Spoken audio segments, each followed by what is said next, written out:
한 번뿐인 삶. 이렇게 살아라. 인생을 바꿔줄 인생 수업. 쇼펜하우어는 1788년생 독일 철학자이자 19세기 서양 철학계의 상징적인 인물로 니체, 아인슈타인, 톨스토이, 바그너 등 세계 거장들의 인생을 변화시킨 철학자로 우리 인간의 삶 모두에 대해 위대한 통찰이 담긴 황금 같은 명언들입니다. 수시로 들으시면서 그동안 걸어온 길은 못 바꿔도 앞으로 걸어갈 길은 바꿀 수 있는 지혜의 나침판을 얻으시기를 바랍니다. 1장 자아편. 1. 삶이 괴로울 땐 일단 쉬어라. 괴롭다면 평소보다 더 깊게 쉬는 것이 유일한 방법이다. 그리고 아침 일찍 눈이 떠진다면 그때 새로운 시작을 결심하고 다시 앞으로 나아가기만 하면 된다. 지난 시간이 후회된다면 쉬어라. 쉬는 게 최선이다. 2. 인간은 인간다워지기 위해 사유해야 한다. 사유를 통해 사람은 사람다워지고 사유를 삶의 본질로 삼아야만 사람은 끝까지 사람으로 있을 수 있다. 생각하라. 삶을 생각하는 것이야말로 가장 행복한 일이다. 3. 의지가 없는 배움에는 자아도 없다. 인간에게는 지식이 필요하지만 지식과 더불어 지성 역시 필요하다는 사실이다. 지식이 인식이라면 지성은 의지다. 인식은 객관화를 추구하고 의지는 주관화를 추구하므로 지식은 수동적이고 지성은 능동적이다. 4. 살고 죽는 문제에 구애받지 말아야 한다. 땅에서 나무로, 나무에서 다시 땅으로, 그렇게 나뭇잎이 계절에 따라 순환하듯 우리도 살고 죽는 문제에 구애받지 말아야 한다. 인간에게 해줄 수 있는 말은 이것뿐이다. 5. 지적인 생활이 삶의 질을 올려준다. 실제의 삶을 사는 것과 동시에 지적인 삶을 살면 고통스럽지 않고 활기차면서도 열정적으로 살 수 있게 된다. 그러려면 의지에 봉사할 정도만의 기본적인 지성만으로는 부족하다. 그보다 많은 지성이 필요하다. 지성이 남아돌아야만 한다. 그래야만 순수하게 지적인 일을 할 수 있기 때문이다. 넘치는 지성의 양에 따라 그리고 지성의 수준에 따라 무언가를 수집하는 데에서부터 시작해 글을 쓰는 것, 문학이나 철학 같은 것에 빠져들어 공부하는 일 등 자신의 수준에 맞는 지적 활동을 찾아서 수행할 수 있게 된다. 6. 지금 내 앞에 있는 것에 익숙해져야 한다. 인생의 평온함을 빼앗기지 않기 위해서 필요한 것은 두 가지다. 하나는 아직 일어나지 않은 일을 미리 걱정하지 않는 것이다. 지금 내 앞에 있는 것에 익숙해져야 한다. 아주 멀리 있거나 일어날 확률이 희박한 것까지 걱정하기엔 마음의 여력이 턱없이 모자라며 생각하는 방식을 뿌리부터 바꿔야만 여생을 조금이나마 더 편안하게 지낼 수 있음을 인정해야 한다. 또 상상력을 필요 이상으로 좋은 쪽에만 발휘하는 것 역시 좋지 않다. 그렇게 시도 때도 없이 공중 누각을 지어 기대하고 실망하기를 반복한다. 그러한 헛된 기대는 내 마음을 깎아먹는 주범이다. 7. 차라리 나쁜 가능성을 생각의 대상으로 삼아라. 8. 사실 사람은 자기 외에는 그 어느 것에도 관심이 없다. 위대한 사람들은 사소한 일 앞에서 쉽게 주의가 산만해지지 않고 쉽게 상처받지도 않으며 쉽게 화를 내지도 쉽게 모욕감을 느끼지도 쉽게 감정이 상하지도 않는다. 그저 모든 말과 행동을 있는 그대로 받아들일 뿐이다. 위대한 삶을 만들어가는 시작점은 바로 자신도 사람들과 마찬가지로 보통의 존재라는 사실을 인정하는 것에서부터일 것이다. 9. 다른 사람의 모든 것을 그대로 받아들여선 안 된다. 아무리 화려한 옷감으로 만들어진 옷이라도 내 몸에 너무 꽉 끼거나 후줄근하면 절대 주목받을 수도 찬사를 받을 수도 없다. 10. 고난이 없으면 우리는 우리로 살아갈 수 없다. 정말 나쁘기만 한 걸까? 어떤 상황, 어떤 위치, 어떤 나이에 상관없이 늘 그 순간만 느낄 수 있는 고통이 있는 것이다. 중요한 것은 고통이 있고 없고의 문제가 아니라 그것을 내가 어떻게 바라보고 대처하느냐에 따라 달려있다. 11. 독자적인 생각으로 알아낸 것만이 엄청난 가치를 지닌다. 12. 나이가 들수록 지금껏 살아온 인생은 짧게 느껴진다. 나이가 들수록 인생이 짧게 느껴지는 것은 살아온 기간이 늘어날수록 반대로 추억은 점점 짧아지기 때문이다. 즉, 사소하고 중요하지 않은 일과 불쾌했던 사건들이 기억에서 전부 빠져나가 버려 남아있는 것이 별로 없기 때문이다. 사건의 중요성이나 밀도가 나이듦과 함께 점점 벌어지는 것이다. 게다가 우리는 불쾌한 경험이나 사건을 다시 떠올리는 것을 좋아하지 않는다. 좋았던 일도 좋지 않았던 일도 모두 다 내 인생이다. 13. 행복하기 위해 행복을 제거하라. 인생은 불행해지기 쉬워도 행복해지기는 어렵다. 행복을 포기하는 것은 위선도 아니고 절망도 아니다. 오히려 가장 현명한 선택이다. 인생의 지혜란 어떤 일을 겪고 어떤 사람을 만나고 어떤 상태에 놓이더라도 실망하지 않고 기대하지 않고 놀라지도 않는 중용의 미덕이다. 크게 실패해도 크게 슬퍼하지 마라. 크게 성공해도 크게 기뻐하지 마라. 나이가 더 많이 들면 알게 되겠지만 인생에는 사실 크게 휘둘릴 만큼 가치가 넘치지 않는다. 오히려 그를 화려하게 여길수록 위험해진다. 세상은 하나의 거대한 무대다. 눈에 보이는 건 겉모습뿐 연극이 끝나면 화려한 무대는 철거되고 텅 빈 창고만 남을 것이다. 그리고 그러한 연극을 필요 이상으로 즐긴 사람은 그 후에 적막까지도 감당하게 되리라. 14. 밝음만이 행복에 직접적으로 작용한다. 밝은 사람이 되려고 애써야 한다. 행복한 사람에게는 늘 그에 맞는 행복한 이유가 있다. 그리고 그 이유는 자신이다. 건강한 자신은 재산을 대신할 수 있는 동시에 다른 무엇으로도 대체가 안 된다. 그러므로 누군가가 행복한지를 알고 싶다면 그가 밝은 사람인지를 보면 된다. 만약 그가 밝고 쾌활하다면 그가 젊든 늙었든 키가 크든 작든 가난하든 부자이든 상관없이 그는 행복한 사람일 것이다. 밝음만이 현재의 행복에 직접적으로 작용한다. 15. 좋은 기운이 들어올 수 있도록 당신은 움직여야 한다. 밝음은 움직임으로부터 온다. 16. 세상에서 가장 어려운 일은 자신을 알아가는 것이다. 인간의 본성은 근본적인 의지다. 이 의지는 끊임없는 욕망과 불만으로 표현된다. 인간이 겪는 고통과 불만족은 끊임없는 욕망에서 비롯되는 경향이 많다. 자신을 알아가는 여정은 나의 취향이나 상처를 이해하는 것을 뛰어넘어 인간 본성의 근본적 요소와 마주하는 행위인 것이다. 자기인식의 여정은 결국 해탈로 이어진다. 자신의 본성과 욕망을 이해함으로써 불필요한 욕망에서 벗어나 진정한 평화에 이르는 것이다. 인식이 없다면 해탈할 수 없다. 내가 어떤 사람인지, 내 안에 어떤 욕망이 있는지 알아가는 것은 내면의 평화와 해탈을 향해 가는 지름길이다. 2장 1편 17.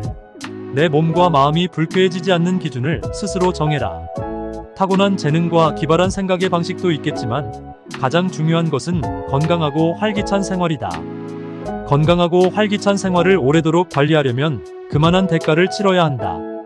좋은 습관이 그 대가라고 할 수 있는데 좋은 습관을 기르는 습관이 있다면 그것은 무엇보다도 인내다.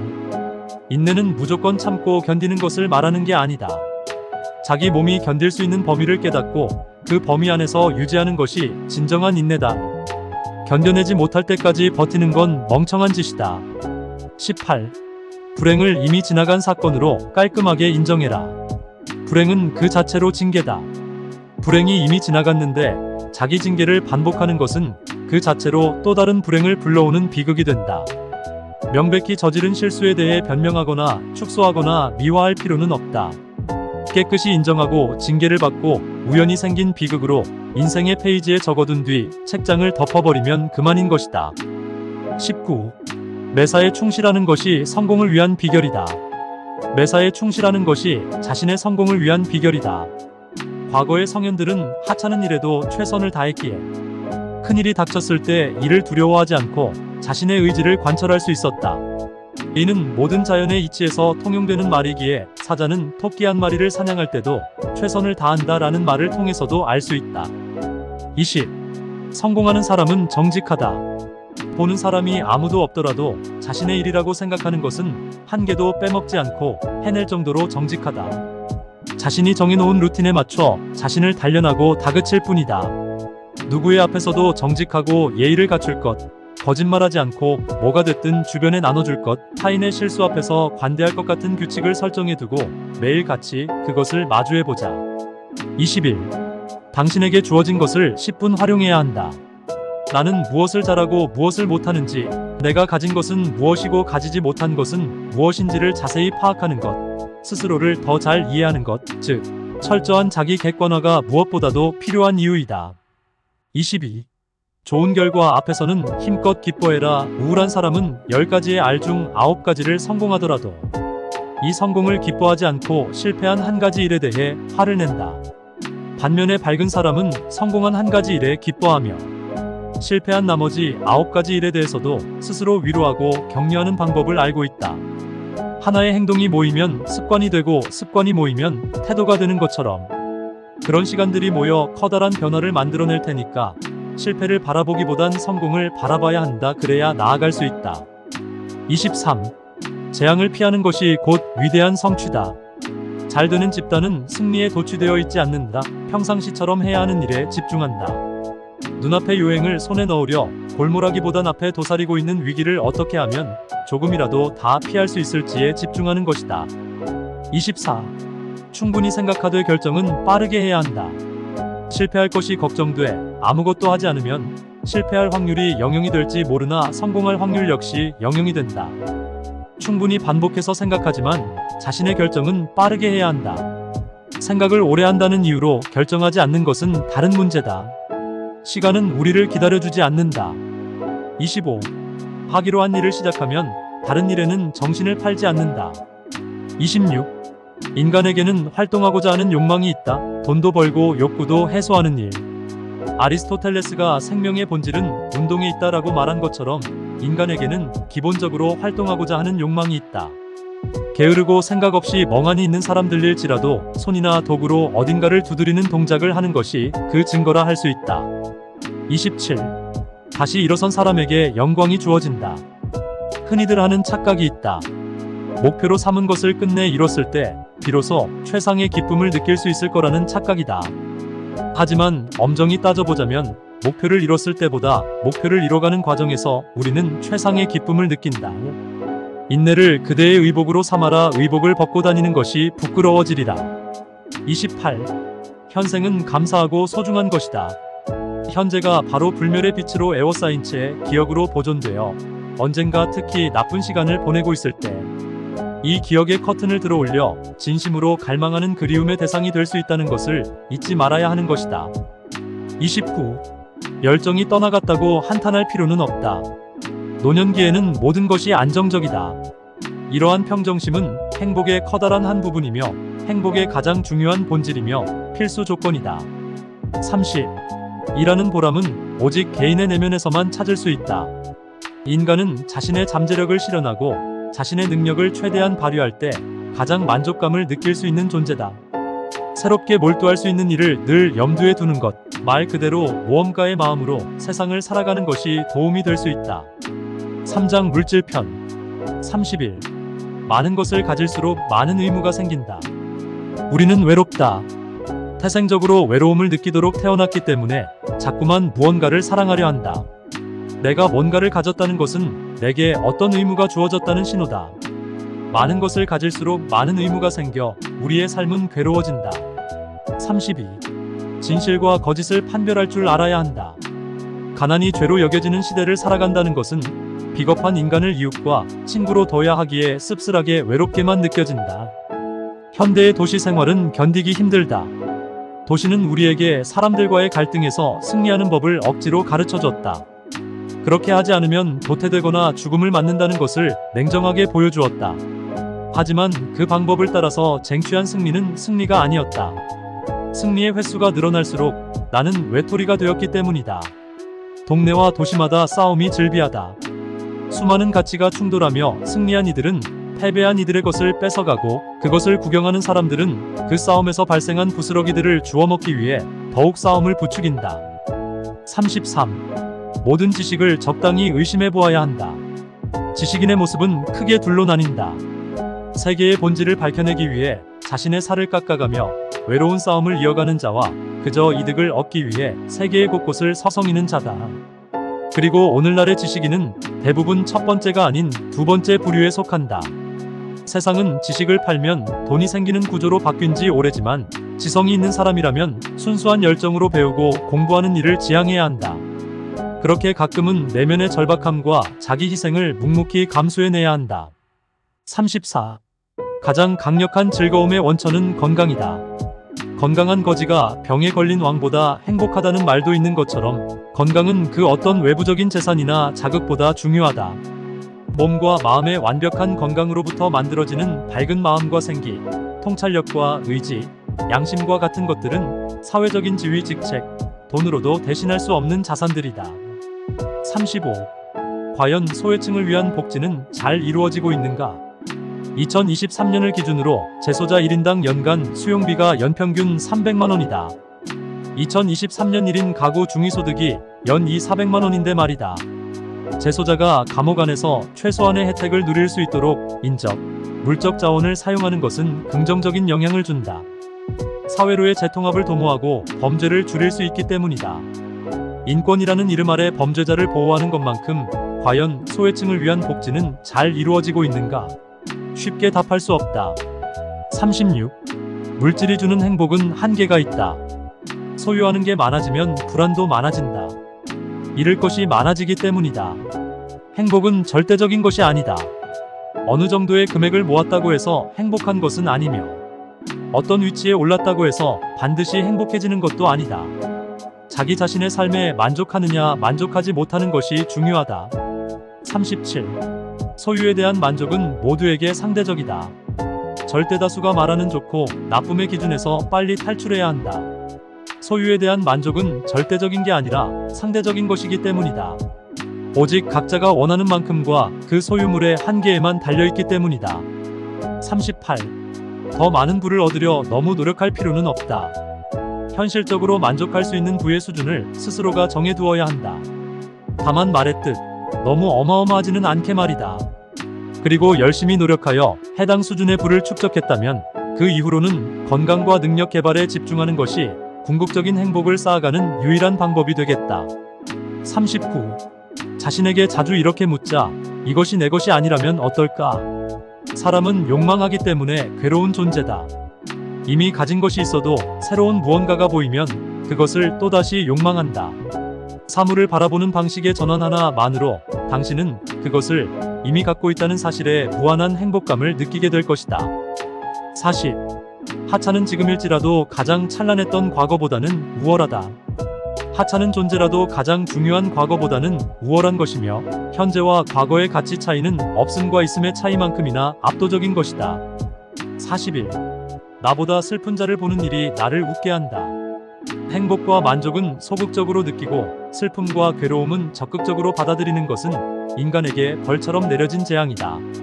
인간은 이러한 징벌 때문에 아무리 소유해도 감사함을 모르고 매번 한 걸음 늦게 사물과 사람의 소중함을 깨닫고 후회한다. 42. 독서는 생각하는 사람을 변화시킨다. 당신의 영향은 어떻게 충족해야 하는 것인가 바로 책이다. 지적으로 성장하고 깊이 있는 이해를 얻는데 중요한 역할을 하는 것은 책이다. 오랜 세월 쌓인 지혜와 경험을 담고 있는 책이라는 사물은 새로운 관점을 확장하고 깊이 있는 통찰력을 얻을 수 있는 좋은 수단이 되어준다. 독서의 또 다른 참 의미는 책에서 접하는 다양한 이야기를 통해 나 자신의 가치관을 들여다보게 된다는 점에 있다. 새로운 생각을 받아들이고 해석하는 과정에서 넓어지는 것은 나의 자아다. 폭넓은 지식과 풍족한 경험은 새로운 관점을 제공하고 죽어있던 감정을 자극한다. 책은 정신의 먹이다. 43. 인간은 자신의 운명을 자신의 성격에 의해 만든다. 인간의 삶은 우연의 연속이 아니다. 오로지 선택과 행동에 의해 결정되는 것이다. 인간의 행동은 내재된 의지에 의해 조종되며 우리의 행동과 운명은 우리 내부의 내재된 의지에 의해 결정되는 것이다. 우리의 성격은 우리가 태어난 날부터 함께하는 것이다. 욕망, 가치관, 행동, 패턴, 습관 등을 결정하는 것으로 우리의 삶에 막대한 영향을 미친다. 44. 노동자에게는 노동의 대가 대신 더 힘든 노동만이 남겨진다. 45. 돈은 자유를 구매할 수 있게 하지만 동시에 인간을 새로운 종류의 노예로 만든다. 돈과 재산에 대한 건전한 태도는 다음과 같은 방법들로 함양할 수 있다. 맨 처음으로는 욕망의 조절이다. 무한한 욕망이야말로 인간 불행의 근원이다. 물질적 소유에 대한 집착을 줄이고 더 간소하고 의미 있는 삶을 추구하자. 다음으로는 내면의 가치 인식이다. 진정한 만족과 행복은 내면으로부터 비롯된다. 따라서 돈과 재산을 추구하는 것이 아니라 자기 자신의 내면적 발전과 정신적 만족에 더 많은 가치를 두어야 한다. 마지막으로 만족과 감사의 중요성을 인정하는 것이다. 끊임없이 더 많은 것을 추구하기보다는 현재의 상황에서 만족을 찾으려는 태도는 내면의 평화와 행복을 증진시킬 수 있다. 사장 관계편. 46동지를 구별하는 가장 좋은 방법은 소문이다. 인격의 특징 중 하나는 이중성이다. 조언이 필요한 사람일수록 간섭받는 것을 싫어하고 위로가 필요한 사람일수록 동정을 환멸하다.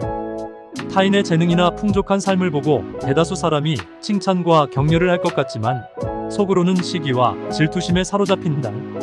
가까울수록 거리를 두고 만약 그 사람이 나의 진정한 친구인지 확인하고 싶다면 소문에 대처하는 자세를 보라. 47. 명예와 체면이 진정한 자랑거리가 될 수 있을까? 명예는 종이로 만든 왕관에 불과하다. 48. 부모는 자신이 희생했던 것들을 자녀에게 투영하려 들기 시작한다. 대부분의 부모와 자식 사이의 문제는 묶여있는 매듭을 거꾸로 풀어가는 방식으로 해결할 수 있다. 나의 말과 요구가 자녀에게는 폭력적으로 다가가지는 않을지를 염려하고 나의 부모가 과연 어떤 것을 포기하면서 살아왔는지를 차분하게 생각해보는 것이다. 49. 과도한 관계 의존도 일종의 질병이다. 지혜로운 사람은 고독으로부터 두 가지 이점을 얻는다. 첫째는 자신과 함께할 기회를 얻는다는 점, 둘째로는 남과 함께하지 않을 기회를 얻는다는 점이다. 건강함과 밝음이 있는 사람은 혼자 있는 시간을 고난의 시간으로 여기지 않는다. 오히려 나 자신과 설레고 즐거운 데이트라고 생각한다. 50. 배울 점이 하나라도 있는 친구를 사귀어라. 친구라는 참뜻을 제대로 아는 사람은 아무에게나 함부로 친구라는 이름을 허락하지 않는다. 51. 사람들이 원하는 모습을 언제까지나 보여줄 수는 없다. 진정으로 성공한 삶에 가까워지고 싶다면 타인과의 관계에 있어서 나와의 관계부터 정립해 나가야 한다. 나는 어떤 사람이며 어떤 부분이 근사하며 어떤 부분에서 가르침이 필요한지를 파악하며 내 안에 기둥을 만드는 것이 급선무다. 52. 우리의 인생을 타인의 시선에서 벗어나게 하자. 얼마나 슬픈 삶인가? 나의 행복을 내가 너무 다루는 것이 아니라 타인이 함부로 휘두르게끔 그대로 내버려두는 삶이란 말이다. 단 하루라도 타인을 위한 삶이 아니라 온전히 나만이 가득한 삶을 살아보고 점점 더 그런 날을 늘려가기를 바란다. 53.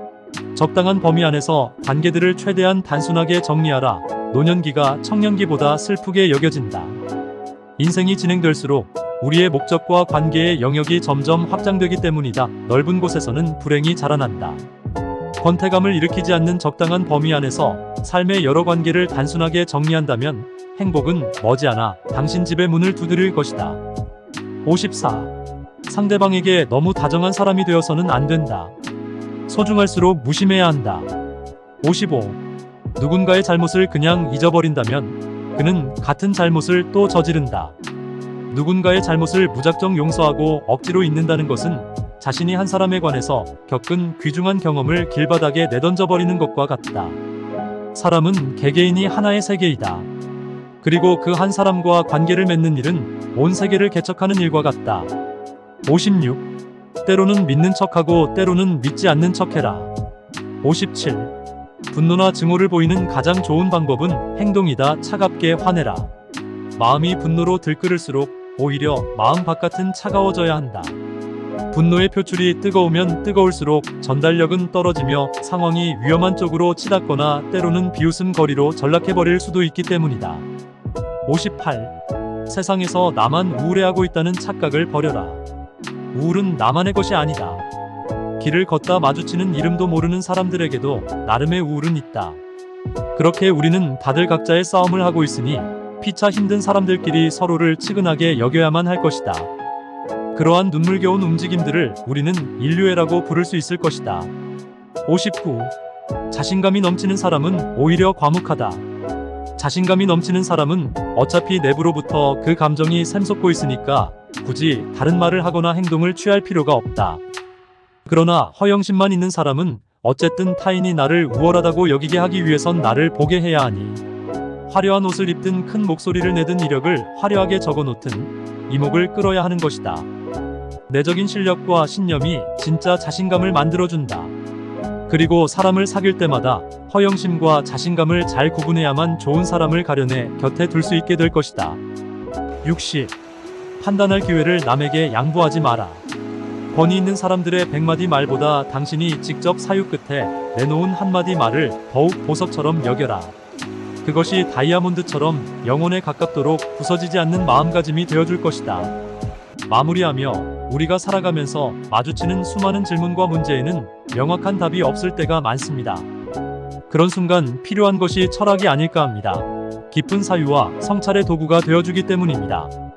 철학을 읽는다는 것은 단순히 지식을 습득하는 행위만을 뜻하지 않습니다.